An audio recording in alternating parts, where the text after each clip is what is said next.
पीले दांत वाली बहू। रंजना कभी ब्रश नहीं करती थी। उसे कितनी बार उसके माँ बाप ने डांटा, लेकिन उसका कोई असर उस पर होता ही नहीं था, जिस कारण से उसके दांत पीले पीले हो जाते हैं। शादी के बाद। अरे बहू, वैसे तो तुझ में कोई कमी नहीं है, पर तेरे दांत इतने पीले कैसे हैं बेटा? कैसे मतलब? कोई सर्जरी थोड़ी ना कराइए। वो तो क्या नाम, मैं ब्रश नहीं करती थी तो पीले हो गए। अब क्या करूं? आप कहे तो लाल करवा लूं या फिर काले? यार ये क्या है, क्यों माँ से लड़ रही हो? लड़ रही हूँ?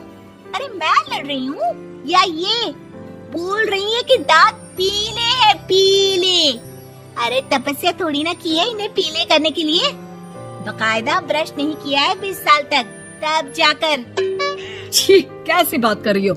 ये उस वक्त तो पीले नहीं थे जब हम लोग तुम्हें देखने आए थे। अरे तब साफ करवा लिया होगा डेंटिस्ट के पास जाकर। अब देखो कैसे पीले पीले लग रहे हैं। रंजना सास की तरफ गुस्से से देखती है। फिर शुरू हो गई पीले पीले पीले।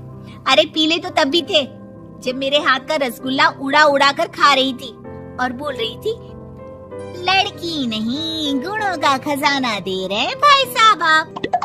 खैर, अब वो लोग करते भी तो क्या करते, पीले दांत वाली बहू पल्ले पड़ी थी तो झेलना तो था ही।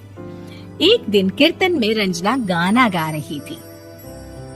अरे कमला बहन, माँ का द्वार है, यहाँ तो सब शुद्ध होकर आते हैं, फिर अपनी बहू को ब्रश भी नहीं करवाती तुम। दूर से पीले पीले दांत भक्ति में बाधा उत्पन्न कर रहे हैं। और कोई 2 साल के बच्चे थोड़ी ना लेकर आई हूँ मैं बहू बनाकर। अच्छी खासी लड़की है, अरे कैसे करवाऊं ब्रश? ये तो उसे खुद करना चाहिए ना। अब माँ बाप तो इसके जैसे तैसे निपटा दिए, ये नहीं सोचा कि सास कैसे संभालेगी। सास बहू को लेकर घर आ जाती है, लेकिन सोच लेती है कि अब इसे लेकर कहीं नहीं जाएगी। अगले रोज बहू कहती है, अरे क्या हो गया, मंदिर नहीं जाना क्या? कीर्तन का वक्त हो रहा है। मेरी मधुर वाणी से कान्हा जी जागते हैं और सोते हैं। आप तो जानती है ना उनकी भक्ति में कितना मन लगता है मेरा।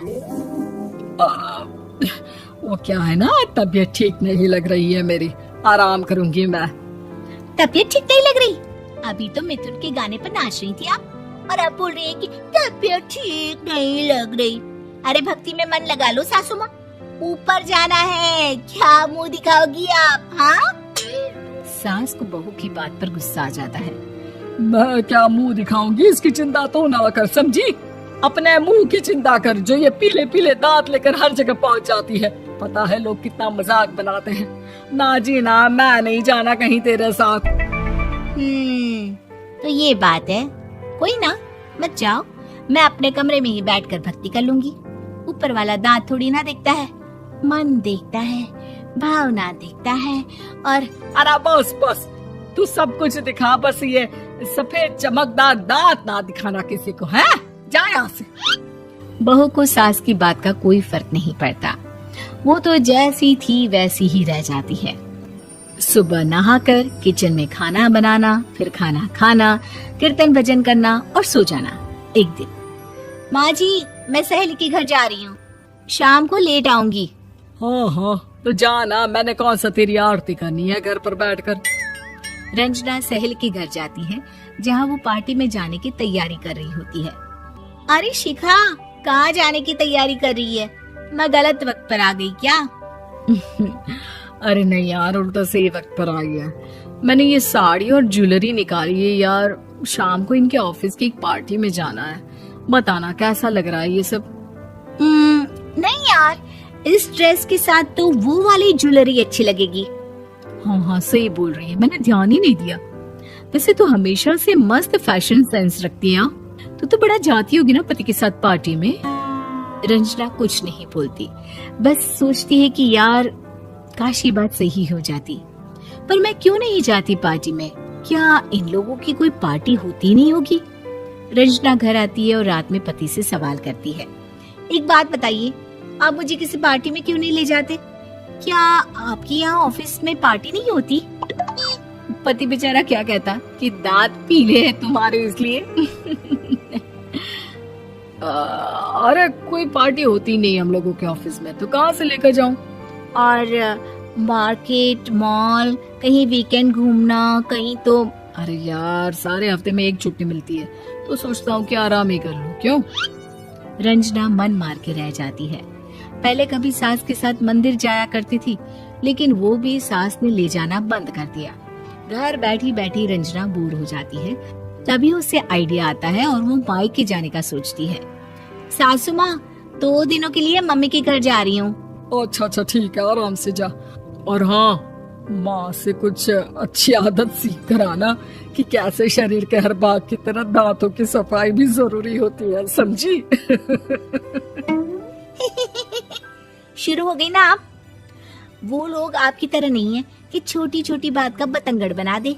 उन लोगों के लिए मैं मायने रखती हूँ, ना कि मेरे पीले पीले दांत। रंजना माँ को बिना बताए उन लोगों को सरप्राइज देती है, लेकिन जैसे ही वो दरवाजे पर पहुंचती है, अंदर देखती है कि घर वाले कहीं जा रहे होते हैं।